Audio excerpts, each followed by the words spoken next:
Alcohol came in there as well. Special brew. It's not for the taste you drink a drink like special brew. It's for the effect, basically. You drink that you won't have a care in the world. My idea then, if somebody's giving it to me for free, I'd smoke it, but I would never spend my money on that.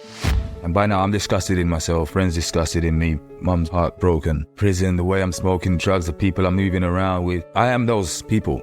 I become those people. And yet I got the help back of my mum begging me. It wasn't really coming from me.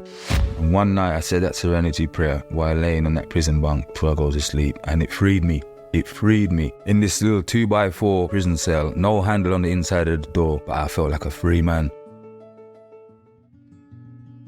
Hello and welcome to 12 Steps and 12 Questions. My name is Silvio and I'm an addict. This pod is full of personal and inspirational stories of recovery from addiction. And in every episode I'll ask each guest the same 12 questions about their life, addiction and recovery. Quick warning, there will be some graphic descriptions and a healthy amount of swearing. For this episode, please welcome Chris. Hi Chris, welcome to this new episode of 12 Steps and 12 Questions. Before we get started, I would just like to very quickly say to our listeners, thank you so much for all the lovely feedback that I've been getting. I really do appreciate it. And it used to bother me a bit when I listened to other podcasts, everybody always asking to like and subscribe and all those things. But I do notice how important it is, because otherwise the message doesn't get spread and it doesn't get carried. So if you could like and subscribe and share it and rate it on whatever platform you're listening, that would be super appreciated. Thank you very much. Let's get to it. Chris, welcome. Would you like to introduce yourself quickly? Thank you, Silvio. My name is Chris F. and my sobriety date, 23rd of April, 2008. Wow. So you're coming up to 16 years. Absolutely, yeah. Wow, that is really sensational. Great stuff, Chris. Wonderful. Let's get right to question one, which is, did you have any adverse childhood experiences? I've been listening to some of the podcasts, some of your podcasts, and I get quite reflective listening to other people sharing, some of their stuff. Yeah. In regards to question one, and it had me thinking yesterday, actually, and there was a few that stood out. First, I'd like to say that, my mum, she gave me love, unconditional love.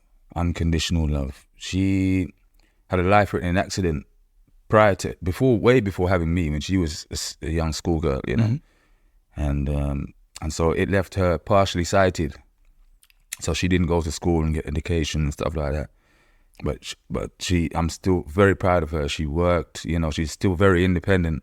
She hasn't even got 50% sight, and so, as I say, she gave me unconditional love.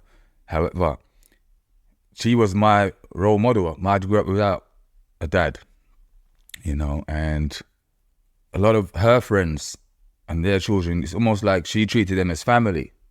And even though it's well-meaning on her part, the other side, like the people who were treated as family, may not necessarily have the same kind of value to us, and so I've seen a lot of advantage being taken.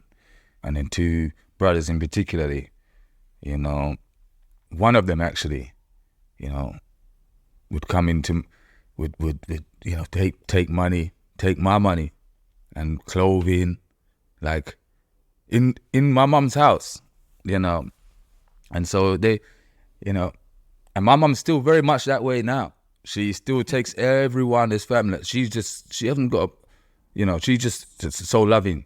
However, through some of the work I've done, I've been able to see myself in that, because how I see it, my outlook, my worldview is shaped by those who are my immediate caregivers then. But when I reached a certain age, I weren't satisfied with what I had in terms of my view of the world, It wasn't enough for me, And I think that's where I started to go and explore for myself. Yeah, absolutely. Now, do you have any brothers and sisters? Yes. Mm-hmm. Yeah. I have a younger sister and an even younger brother. Right, okay, so you're the oldest. On my mum's side, yes. Right. And then I have a brother on my dad's side. Right. Yeah. Yeah. But I'm the oldest. Right. Yeah. Were you not in touch with your father then when you were a child? No. I mean, he left before I was born. So, and growing up,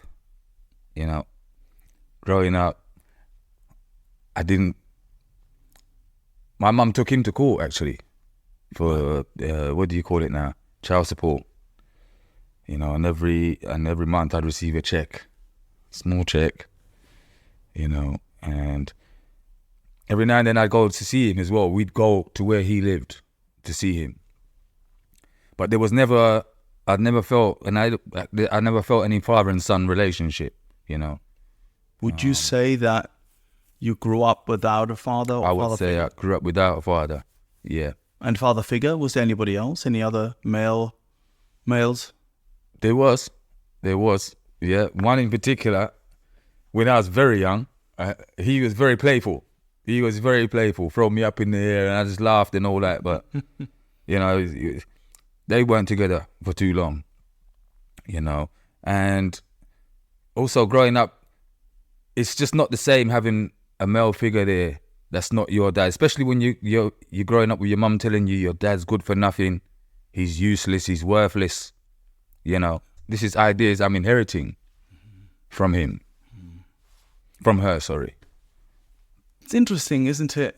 I suppose did you have any awareness around this when you were a kid? I mean, you perhaps saw your other schoolmates and friends that you had, they might have had a dad around, you didn't. Did that make you feel funny?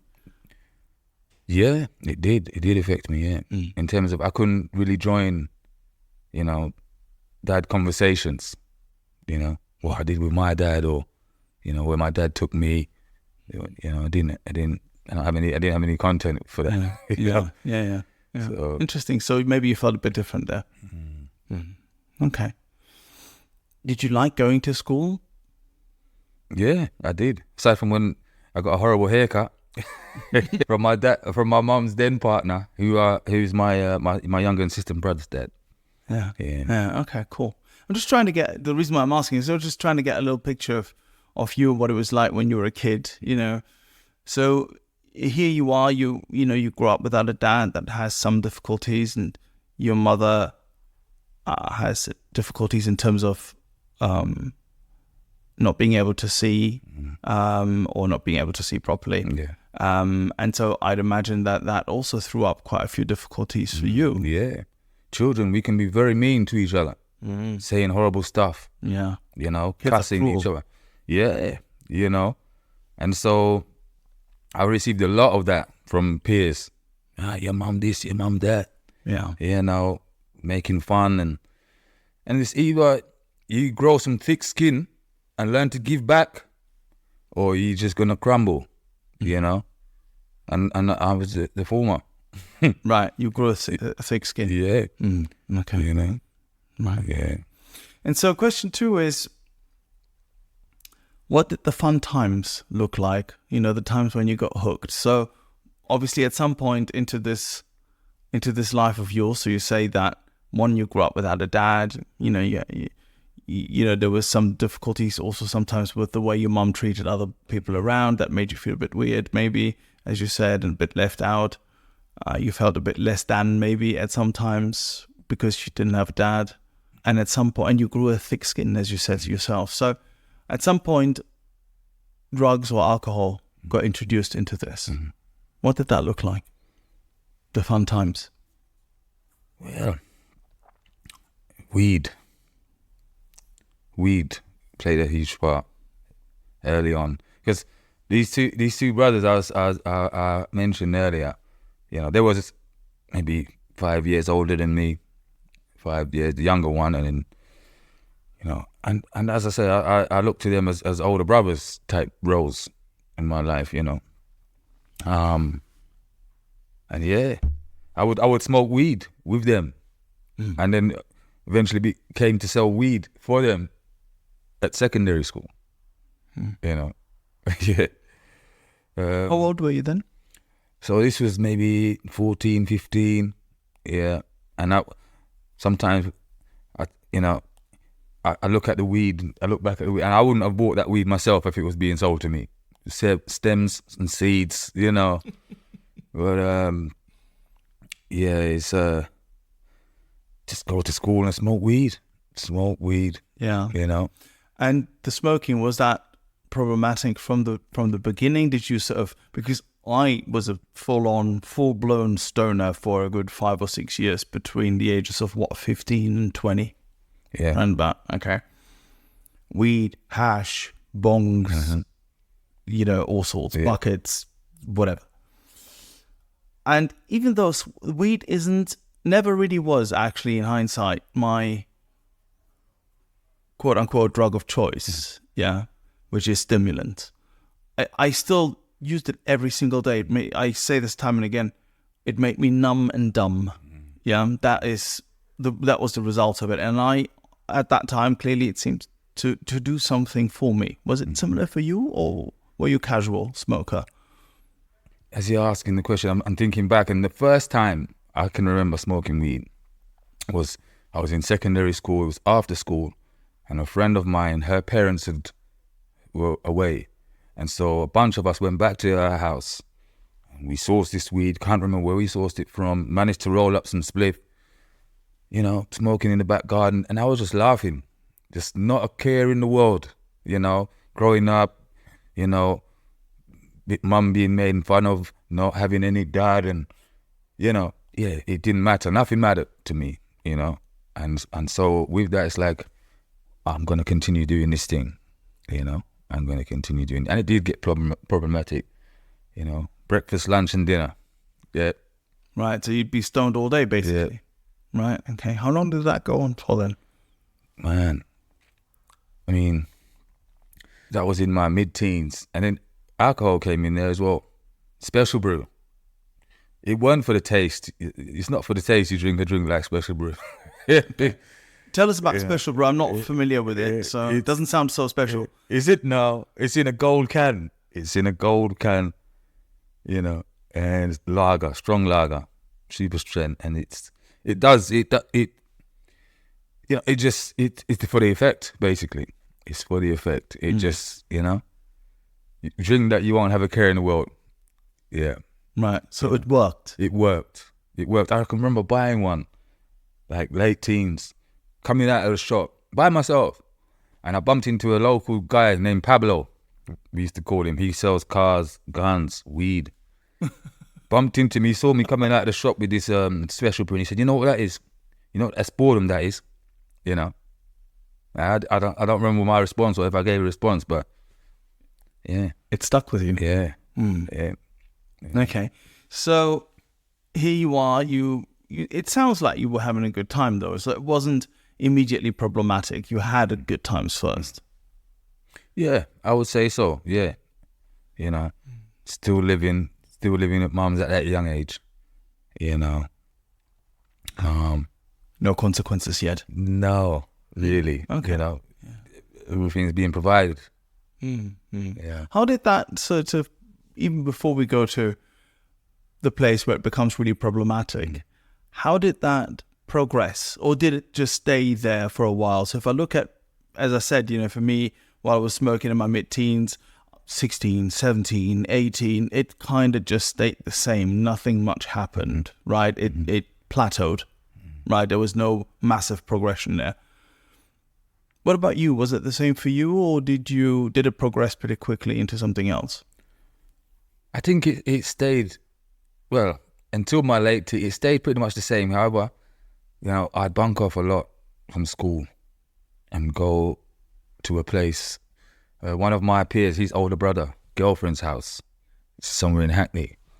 And, you know, we'd smoke weed there, drink 2020, Mad Dog 2020, you know, laugh and joke and do what young boys do, go and look for girls. And, you know, and it was around that time. This is like, I was probably around 50. Well, I say, it's around that time I got introduced to some hard stuff, you know. Right. Yeah. Yeah. 15 maybe.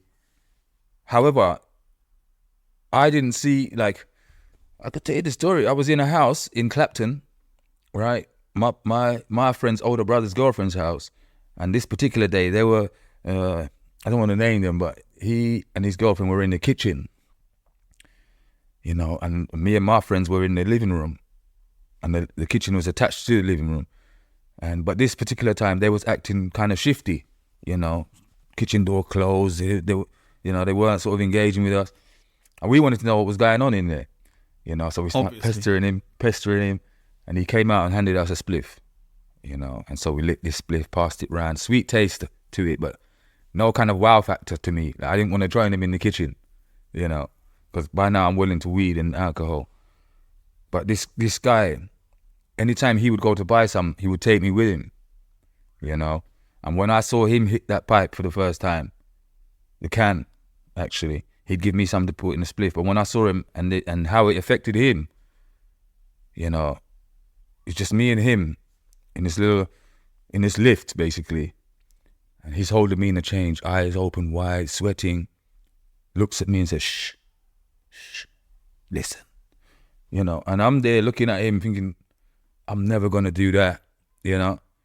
Yeah, you know, started looking on the floor and I said, no, I'm never going to do that, you know. And again. It doesn't look like fun. No, it doesn't. Meanwhile, I've got it in a spliff, but it didn't affect me what was staring back at me. Yeah. So just to get it right, so he was smoking a crack pipe. Yeah. And you were smoking in a spliff. Coke in a spliff. Yeah. Crack in a spliff. Crack in a spliff. Okay. Yeah. Right. Okay. And my idea then was that if somebody's giving it to me for free, I'd smoke it, but I would never spend my money on that. You know. Yeah. Okay. Question 3 is, what were your worst consequences and then your rock bottom or rock bottoms, if you had such a thing? So let's fast forward a little bit. I mean, it still sounds like you had some sort of control over your using around that time, right? You clearly didn't want to do any any crack and you know, freak out and be psychotic around the place. So obviously, you know, nobody really wants that. It didn't look attractive. But then eventually things started to go badly, didn't they? So how did that progress? I mean, by the age of 17, I'm at college now, you know, doing a bricklaying course, promised some work, weren't given that promise weren't met, and I thought I was pretty good at it as well, you know. And it was then I found myself buying crack cocaine, you know, because this guy who introduced me to it, you know, he took me to where he gets it. I wasn't buying it. He took me to where he's getting it. I'm observing, so I knew where to go to get it by that point, you know. And it was then I'm still smoking the spliff, but and it became problematic, right? While in the spliff, you know. So you're still smoking spliffs, with crack, and it became problematic already. Yeah. Okay. In what way? So, you know, all my money would go on it. Yeah, I'd be pawning stuff. By now, I'm into DJing as well. It got to the point where I'm putting my decks in cash converters, you know. This is like that thirst for it, you know, having one and just not having the control to say that's enough now, you know. Right, so you were already experiencing really one of the main attributes of being an addict, which is that once you start, you just can't stop. So that was quite real back then. Yeah. How old were you then? You're still 17, 18, yeah. Yeah. Okay. And then it progressed to where? And so, I would move around with this guy and he'd go to crack houses and his associates would say, I don't ever want to see you touch the pipe, Chris, you know. And another group would say, you're wasting it in the spliff, you know. And one particular time I'm in this house, by now shoplifting as well, you know. I was in this house where people are injecting. Yeah, you know, in one room, heroin. I didn't know really too much about that then. And I've seen a pipe being smoked, Martell bottle, yeah, a little miniature brandy. And so it was just me in this other room, and I saw the pipe on the top of an old TV top, and I thought, you know what, let me give this thing a try, you know, because with the spliff, I just roll them up one after the other. I'm not even finished the one in my mouth, I'm rolling up the next one. So let me try this pipe. And so I hit the pipe, it's already set up and everything ready to go. I mean, you know, the big book talks about progressive illness. Mm-hmm. When I hit that pipe, spliff went out the window, you know, and it got progressively worse, basically, following that, you know. Let's go back to that pipe in that room on that day. What did it make you feel like? What did it do for you? Man, I mean, I can't even really. I'm thinking back and I'm trying to put myself there again, but I can't even really, you know. I don't think my thinking was so conscious or conscious of what I'm doing. Yeah. You know. Was it more of a buzz? Did it make you feel incredibly happy? Did you stop thinking about your problems? I think it was along the lines of what that first spliff done for me. It just, you know, just not a care in the world, you know. That was the focus, the drugs, you know, ears ringing, you know, just a little bit of silence, a little bit of peace for a second before the heart goes, and then, you know, paranoia kick it, and, you know, get busy doing nothing, you know, looking for white bits. And it's almost like, I don't know if escape is the word. I don't know that really fits, but it's oblivion, really. It's oblivion. Yeah, it is, isn't it? You know? Yeah. It's interesting because oblivion is a word that comes to me often as well, because yes, it's true. When I first, when I was out in the madness, right? And you get a few bags in, and, you know, you do a couple of lines, and, you know, at first, it's not immediate oblivion. No, it isn't. You know, there might be a bit of a good time, or, you know, a bit of relief. Oh, Christ, it's been a tough day, or whatever it is, or, you know, but then it would always end up in the oblivion, wouldn't it? It would always eventually, you know, as the evening progresses, and then maybe the night progresses, and then maybe the next day even, it would always end up in oblivion, and in just not wanting to feel or see or hear anything. Yeah.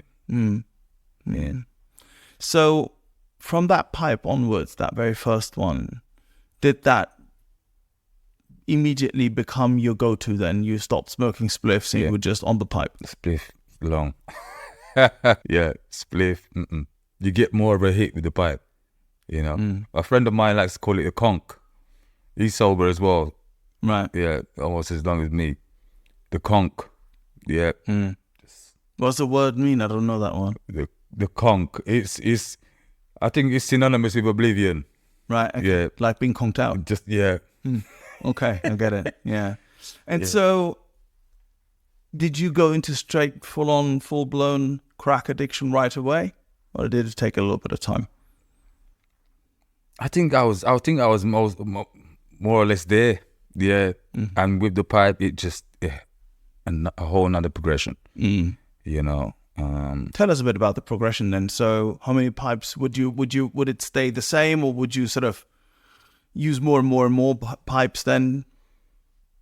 I mean, I think what it looked like for me was, you know, doing stuff that I said I wouldn't do. Right. Yeah. You know, things going missing from my mum's house until she took her door key.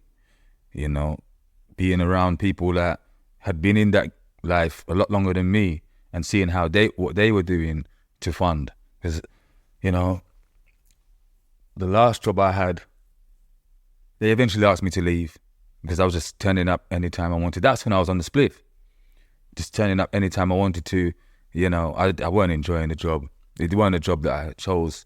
You know, it's pressure from an agency, you know. And so you lost your job? Lost the job, you know. And so I'm seeing how other people are getting money, you know, stealing, shoplifting, that kind of stuff, you know, petty kind of. I weren't into like going into robbing bookies and stuff, although I've seen that as well, you know, or robbing dealers and, my thing was shoplifting, Right. Yeah. Okay. Yeah. How long did that go on for? I mean, and when did it become a problem? I mean, it already is a problem clearly by this point. But speaking of progression, you said progression. So how did it progress until maybe you experienced either a rock bottom or a moment of saying, I don't want to do this any longer? How did it progress to that point? So I had been arrested a good few times, but never, always got bail. And then I think I was 18, no bail, sent to prison, came out, and For shoplifting? yeah, and probably 19, 20 now. And as I say, Mum took her door key, so I'd turn up at her place every now and then for some food or a bit of money, and she pulled me in this particular time and crying her eyes out, begging me to get some help, and by now I'm disgusted in myself, friends disgusted in me, Mum's heart broken, family in the West Country hearing about their cousin or their nephew, and yeah, I got the help off of back of my mum begging me. It wasn't really coming from me, but I was disgusted in myself by this point, because where I had reached by now, I didn't imagine that to be me, What you mean, going to prison and all that? Prison, the way I'm smoking drugs, the people I'm moving around with, I am those people. I've become those people. Yeah, it's interesting how that happens, where we kind of go, well, I'm not going to become one of those guys, or, oh, look at them, they're so different from me. And then before you know it, you actually joined them. You're one of them. Yeah. And went to, this is 2004, got into this detox that my mum sourced the number from, or for, and it was 3 weeks in there, and then I'd have to make a decision whether to go to a rehab or a day program. After some conversations and a bit of experience there, one of the things, I didn't know anything about treatments or rehab or fellowship, nothing. And I can remember being in the TV lounge in that detox, and I was young, I was in my early 20s, and everybody seemed a lot older than me in there. And they were talking about their experience of 12-step. And what I heard from them is, you wouldn't want to do 12 steps, they brainwash you, this and that. I don't know, but I'm taking this information on like it's sound information, because they're older than me, they probably know a bit more than me, which is, fallacy. Just age doesn't mean wise, No. And so I avoided anything to do with 12 steps at that time, They didn't offer by any chance, these people who were speaking about the 12 steps program like that, they didn't really offer any sort of valid alternatives though, did they? None, and it's like, looking back, you wouldn't take health advice from patients in a detox unit, Maybe not. And so I went to a rehab. And I hadn't used for like 11 months.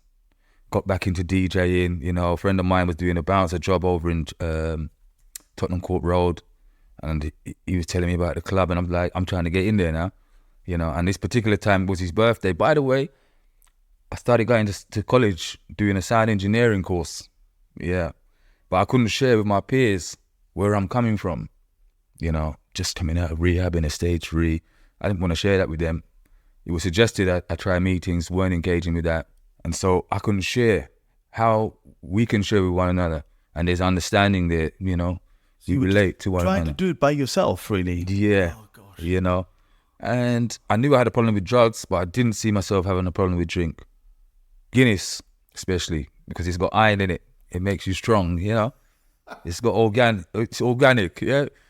And I love this. I eventually took myself into having a Guinness.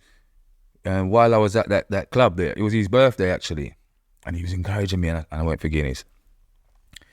And I used that night. No, right away, huh? Yeah. Crack? Yeah. Right, okay.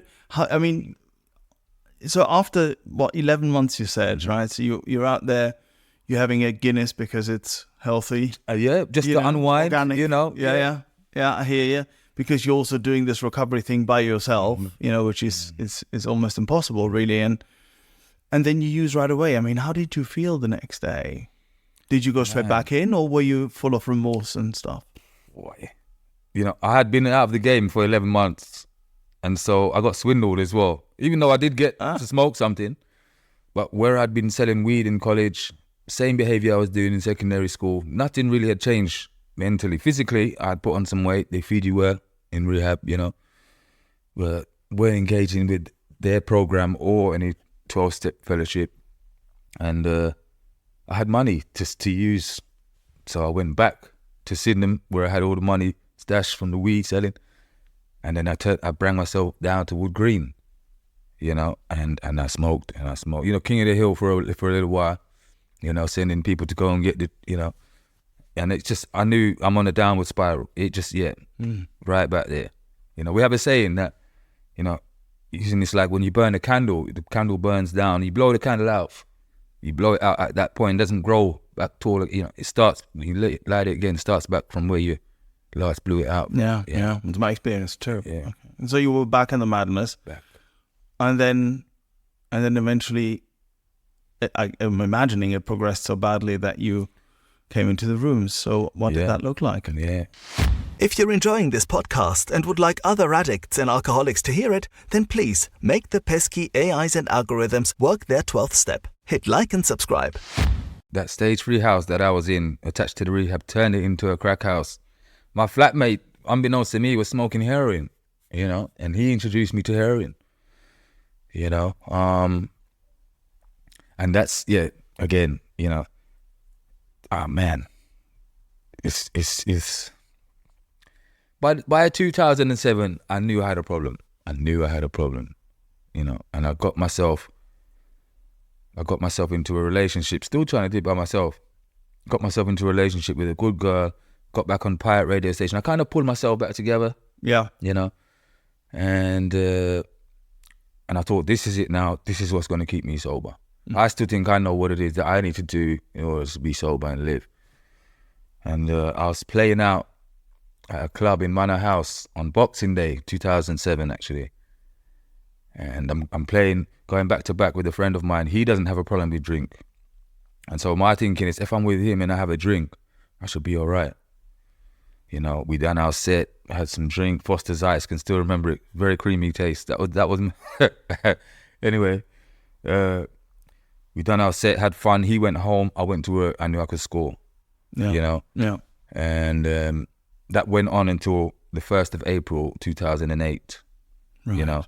From Boxing Day, 2007 until the 1st of April, 2008, just on a run. One hell of a bender. On a run, and got arrested coming out of Iceland. 2 bottles of wine in my trousers. Didn't even bother run. I'm tired now, Also difficult to run with bottles of wine in your trousers. It's funny you say that. I was on my record, right? I'm known as a runner. I mean, probably not those terms, but when there was a warrant out for me, they would send loads of police because I get away. Just for the benefit of the viewer, I think it's fair to say, well, I called you a whippet earlier because you're very lean and mean, so I can imagine it. Yeah, so. And that is when you finally surrendered. Yeah. I mean, not knowing, unbeknown to me, but hindsight, say something. So, question 4 is, did you ever want to die or did you consider suicide? So especially at this point, certainly also my own story, I was at the end of my wits, so I didn't know where to go, what to do, and I didn't really want to die, I suppose, but I didn't really want to live either. I was in a really, really awful place. Did you experience something similar? Yeah, I would say so. I mean, one of the things I've come to know is that I think I'm quite an adrenaline seeker. I'm an adrenaline seeker, and it's all based up here. My thinking, my top 4 inches, and I'd have, flashes of, you could just jump there or, but I don't think it was, I don't think, there was no real full intention there. But I understand in terms of like what you said about, just baffled by, just absolutely no power against this thing, and what I've come to understand is that is a moment of complete insanity. That's how I define somebody who takes their own life. Oftentimes in a meeting, you may hear people say, "I didn't have the courage to take my own life." Yes, we hear that often. Yeah. I don't put courage and taking my own life in the same sentence. It's not a courageous thing. That's an insane moment, 100% insane. I may have been there 95%. I didn't reach that 100, that moment, because, once you do that act, you can't take it back, Yeah. Were you aware, the way you were using that you might go over just by the amount of stuff you were taking at any point? Yeah. Had a few blackouts, smoking whiskey, drinking whiskey and smoke it, Yeah. Yeah, the mixing in particular is just damn dangerous. Yeah. Question 5, and we sort of touched upon it a bit earlier, but let's go there again. What other method did you try to get sober before finding the rooms? So you were hanging out with someone who didn't have a problem with alcohol, and you thought if you were going to stay with him, you were safe. Yeah. You tried that. Yeah. Unsuccessfully. Unsuccessful. DJing, getting with a good girl who doesn't smoke drugs, Yes, trying to avoid people. When it doesn't matter if people are or not. I can do it all by myself, What are the methods? Rehab didn't work for me, Yeah. There's quite a few there already. Yeah. Did you try to also just moderate by yourself? Were you trying to control? Yeah. And enjoy, just gonna spend this amount, or ask somebody to hold the money for me, and if I come back, don't give me the money. Whereas when I put myself in the other person's shoes, if I came knocking your door at 2 a.m. in the morning, wide-eyed and sweating, and it's cold outside, I'm going to give you your money and send you on your way. I'm not going to argue with you, You don't, do you? That's actually true. I never looked at it that way. Yeah. Maybe because I didn't go that far. Yeah. I did not. I tried, if I moderate it, I tried really hard to moderate, but give away control, nah. I was always very mindful of my own supply line. Yeah. I'm a true addict. So give somebody else the money that I have. Absolutely not. But I can see your point of view there, what you just said, that somebody shows up at your door in that state. You're not arguing, are you? So, no, you shouldn't be doing this, Chris. Right. Yeah, no. Oh, the insanity. Yeah, amazing. So, Drinking organic beer. Yes, very healthy. Yeah, good stuff. So question 6 is, and this obviously once you came into the rooms, right? Mm-hmm. Question 6 is, did you struggle with the word God?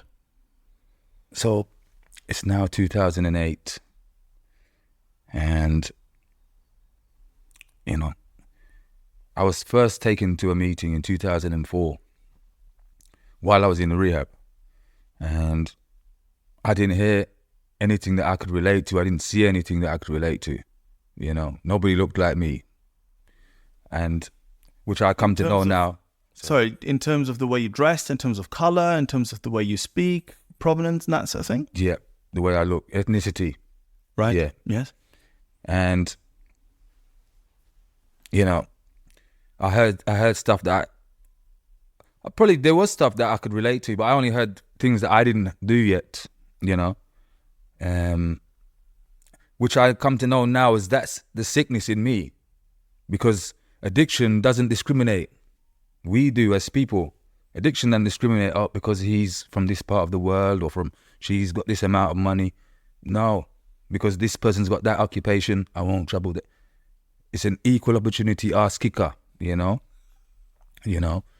so by 2008, my thinking, I realized it's no use to me. It's not helping me at all. So when I went into a meeting in an institution that I was in, prison, all I could give was my attention.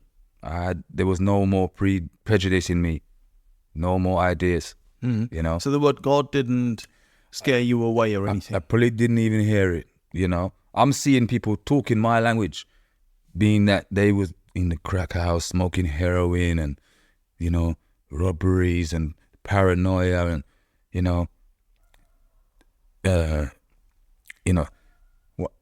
yeah, it's just stuff that I could relate to. But I'm clearly looking at these men and women that are no longer in that position. They're smiling. They smell good, you know. And I know you know what you're talking about, because if you be the real addict, and when we take one, what follows?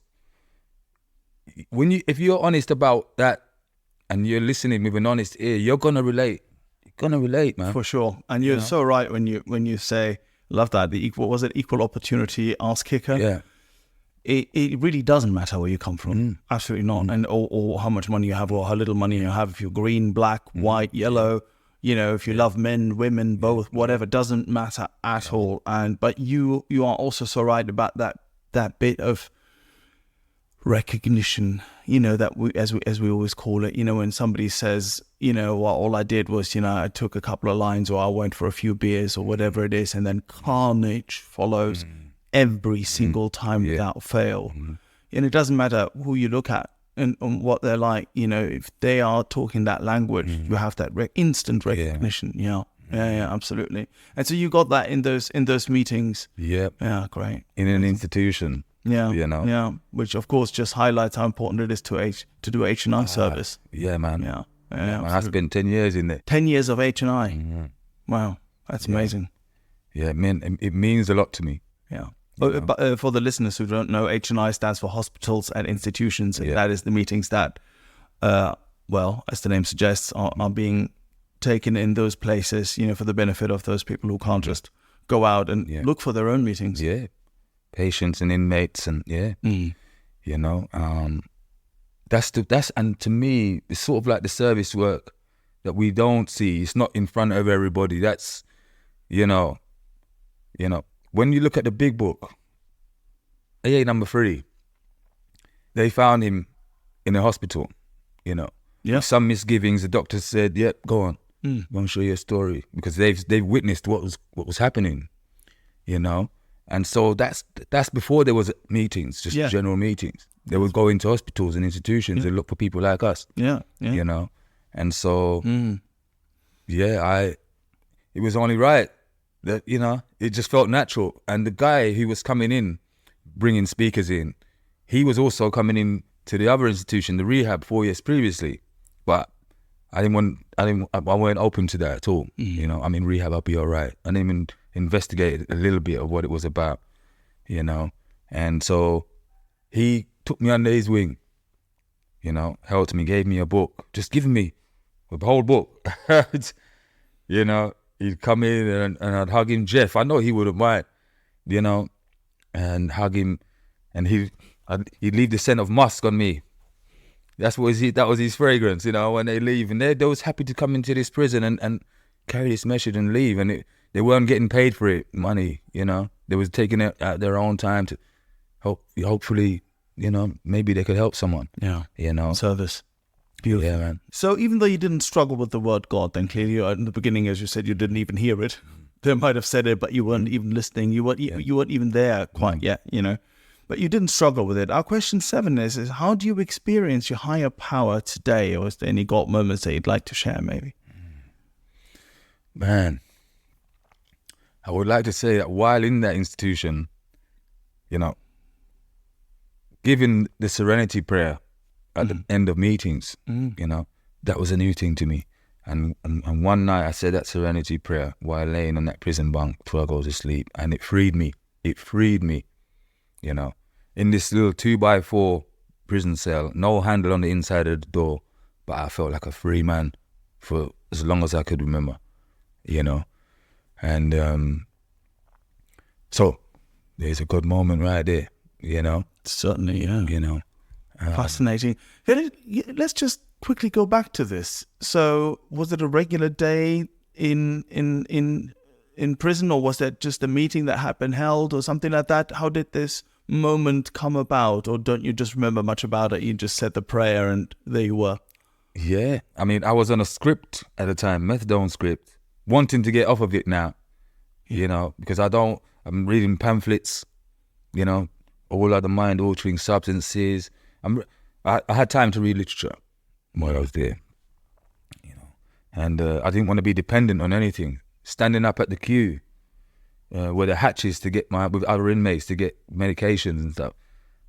I'm standing in this queue. By now I'm engaging with the fellowship. And so I'm seeing a different type of what I can be, you know. But I'm in this queue and I don't see myself in this queue anymore.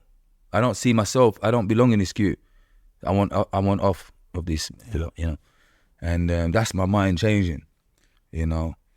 Call it God, you know. The power, that spirit, the message. And other inmates started coming to me and talking with me, like, you know, it gave me a purpose in terms of like, I became the CA coordinator. I became a coordinator for the fellowship, and then, yeah, you know, other inmates were coming in and talking to me, sharing their problems with me, and it gave me a purpose. You know? Now, I can't even begin to imagine what it's like to be in prison for any length of time, but I'd imagine that while you're there, having a purpose and being of help to others must really empower you. It must give you something to live for, I guess. Is that the way you experienced it? Absolutely. Absolutely, man. You know, from not feeling that I had any purpose or direction to now having something that was real, you know. Wonderful. You know, useful, yeah.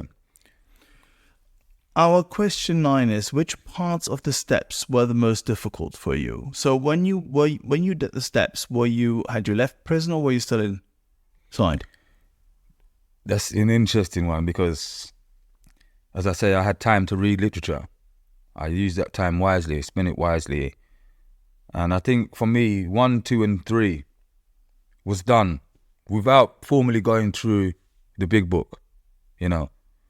Because I explained 1 to you, for example, of no handle on the inside of the door. You know, I'm reading the first step and I look and there's no handle. That was an example of powerless to me. I'm in this little room, can't get out, you know, by someone else's outside. I said, you know,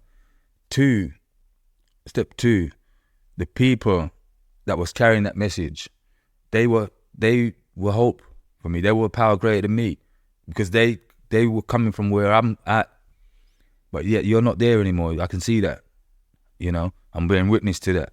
And then 3 simply was a decision to go through the rest of it, to do the 4th.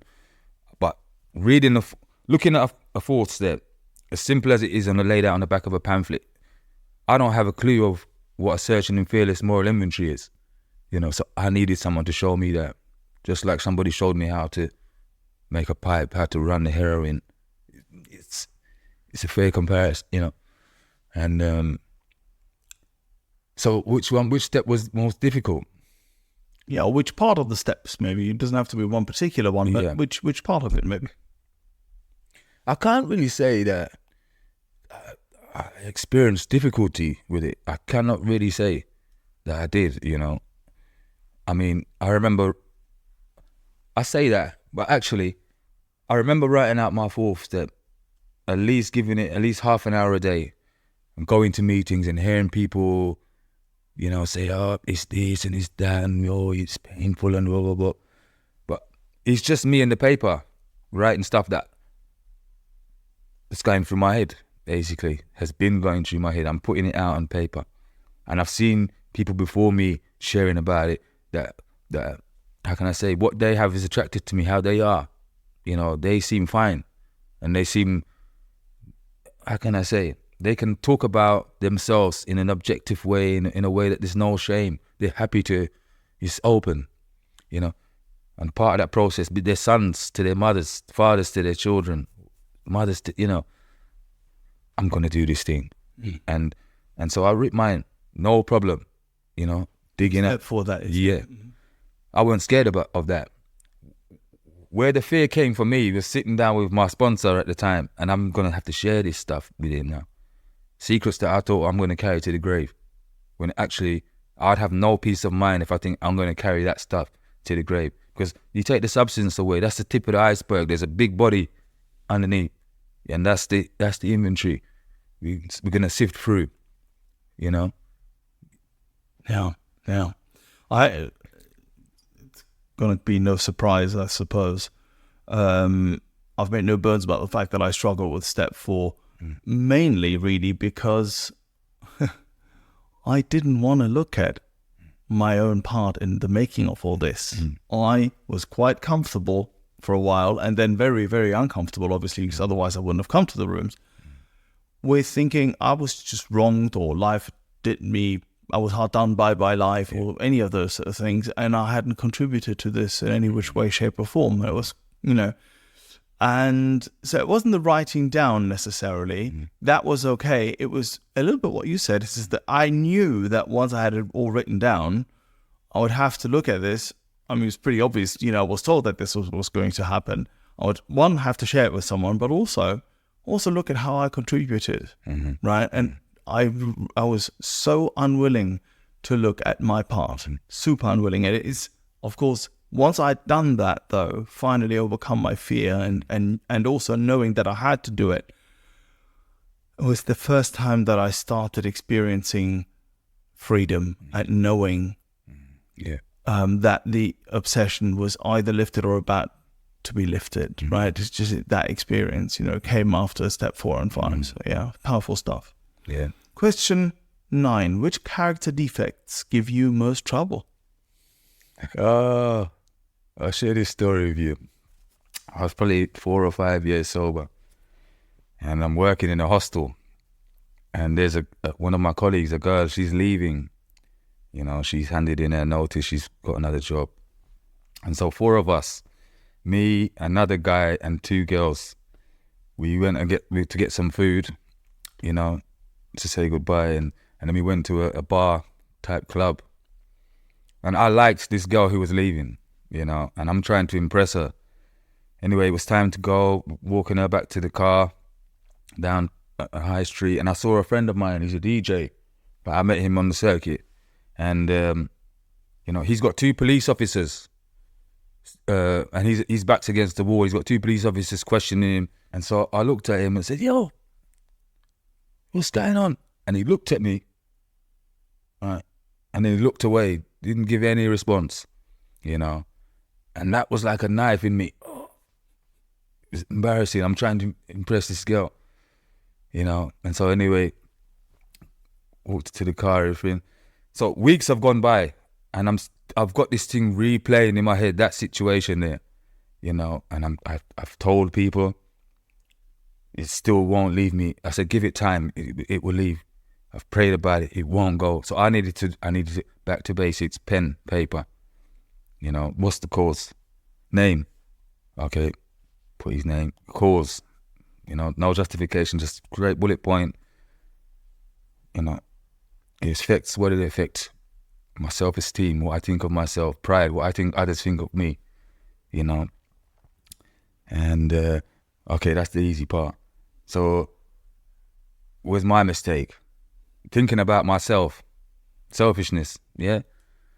That, I'm trying to impress her. It's not even about what he's going through, Arrogance, that he's going to answer to me, just a regular guy, while he's got 2 police officers in front of him. I call him by his name. That might not even be the name he gave to the police, And I had to laugh. When it revealed to me, right in that inventory, it revealed, I had to laugh.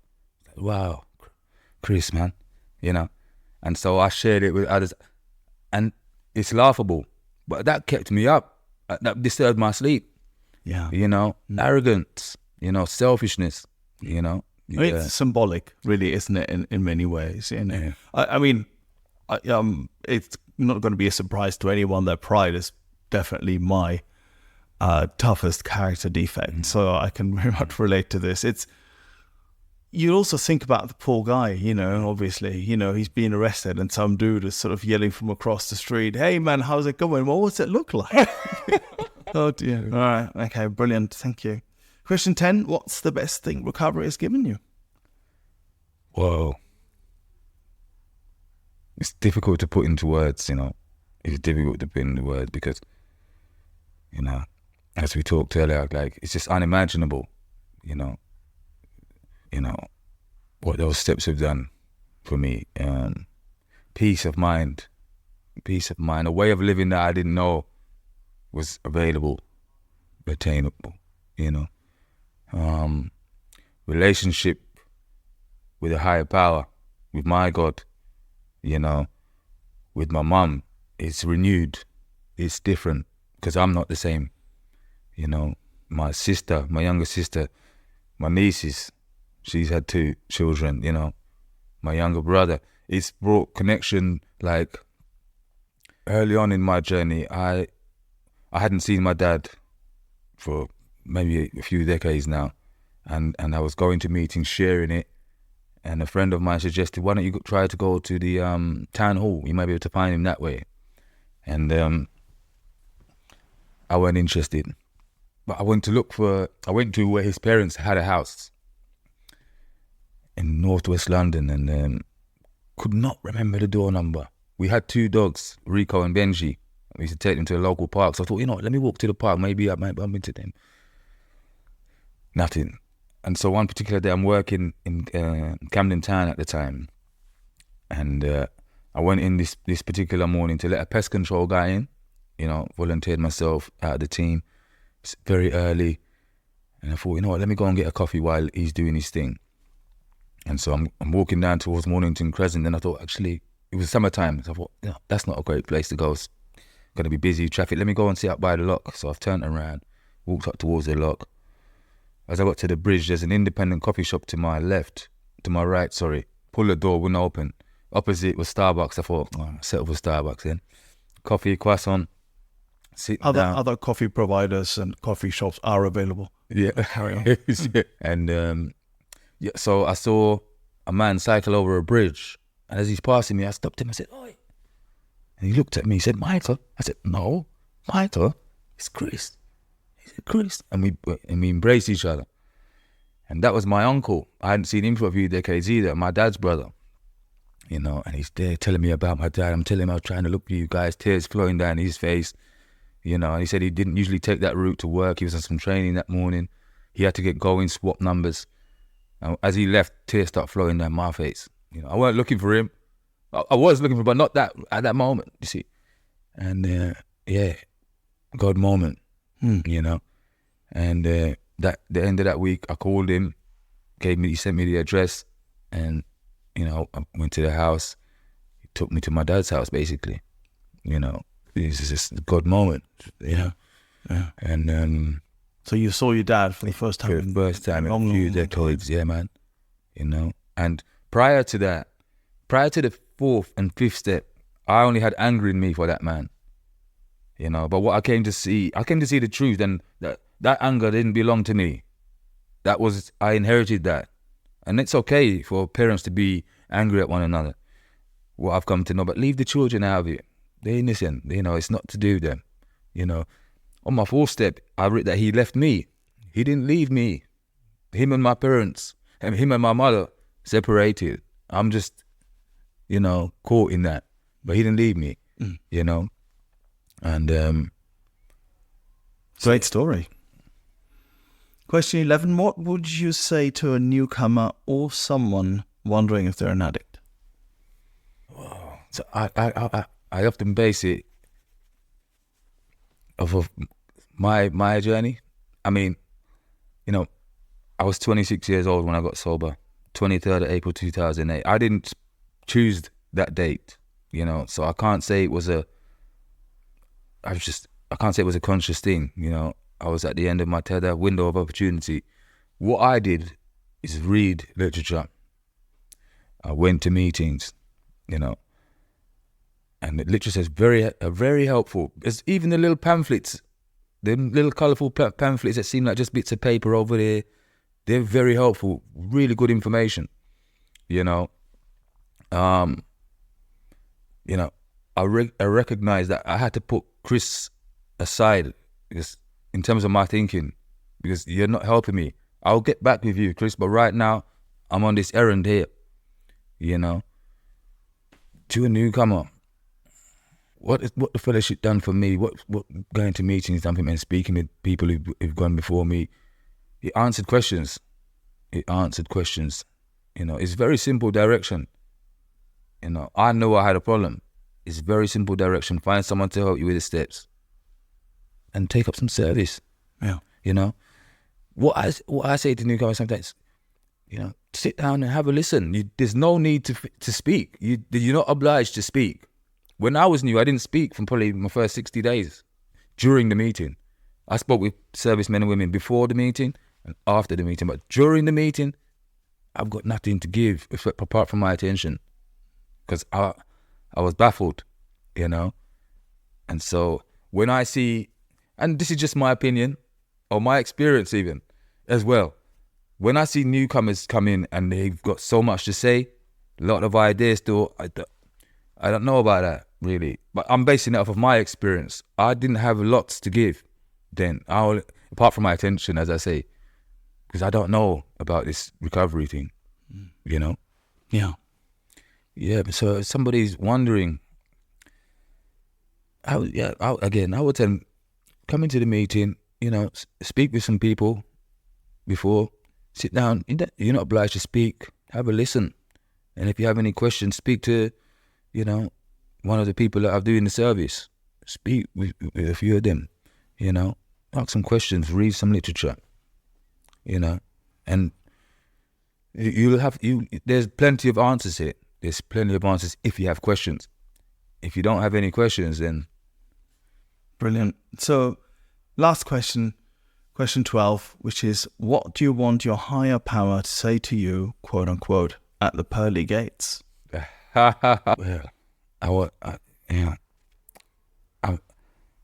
first of all, I would hope that my heart is light when that time comes, that my heart is light, that I've done my God's work well, I'm not carrying anything heavy, Just say, welcome, my son. Welcome. Yeah. Great. Thank you.